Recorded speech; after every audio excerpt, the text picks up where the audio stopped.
അജിത, തെരഞ്ഞെടുപ്പ് അടുക്കുമ്പോൾ നമുക്കറിയാം പല വിധത്തിലുള്ള പല തരത്തിലുള്ള വിഷയങ്ങൾ അത് ചർച്ച ചെയ്യപ്പെടാറുണ്ട്. കുറച്ച് ദിവസങ്ങളായി ചർച്ച ചെയ്യുന്നത് തീർച്ചയായും ഈ ചൂരൽമല മുണ്ടക്കൈ ഉരുൾപൊട്ടൽ പുനരധിവാസം ആ വിഷയവുമായി ബന്ധപ്പെട്ടിട്ടുള്ള ആ ഫണ്ടുമായി ബന്ധപ്പെട്ടുള്ള കാര്യം തന്നെയാണ്. തീർച്ചയായും അത് ചർച്ചയാക്കാൻ തന്നെയാണ് LDFന്റെ തീരുമാനം. ഫണ്ട് പിരിച്ച് സ്വന്തം കാര്യത്തിന് ഉപയോഗിക്കുന്നത് ശരിയല്ല എന്നും നുണ ആവർത്തിച്ചു പറയുന്നത് ജനം തിരിച്ചറിയുന്നുണ്ടെന്നും മുഖ്യമന്ത്രി പിണറായി വിജയൻ പ്രതിപക്ഷത്തിനെതിരെ ആഞ്ഞടിച്ചു.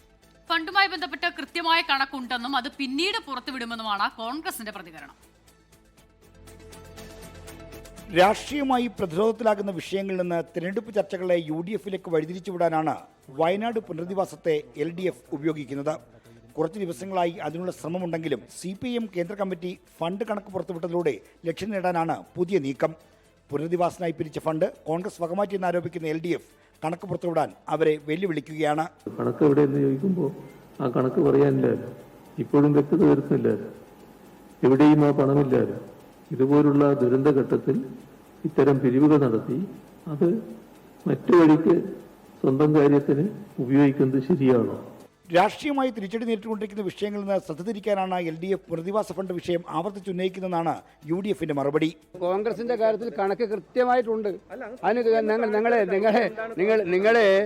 നിങ്ങൾ ഈ കാര്യത്തിലൊക്കെ പറയുന്നത് മനസ്സിലാക്കേണ്ടത് കോൺഗ്രസിന്റെ കാര്യത്തിലുള്ള കണക്ക് കൃത്യമായിട്ടുണ്ട്.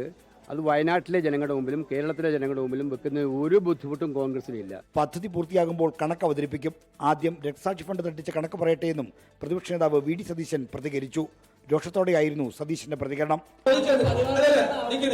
ഇവിടെ മാനിഫെസ്റ്റോ ഡിക്ലെയർ ചെയ്യുന്ന പരിപാടിയാണ്. മാനിഫെസ്റ്റോയിൽ ബന്ധപ്പെട്ട ഏത് ചോദ്യം ചോദിക്കാം, അല്ലാത്ത ചോദ്യത്തിനുള്ള മറുപടിയില്ല. നിങ്ങളോട് പറഞ്ഞല്ലോ, നേരിട്ടുള്ള വികസന സംവാദം നടന്നില്ലെങ്കിലും വയനാട് പുനരധിവാസം സംബന്ധിച്ച പത്രക്കുറിപ്പുകളിലൂടെയും ടെലിവിഷൻ പ്രതികരണങ്ങളിലൂടെയും മുഖ്യമന്ത്രിയും പ്രതിപക്ഷ നേതാവും തമ്മിലുള്ള സംവാദം നടക്കുന്നുണ്ട്. 24 തിരുവനന്തപുരം.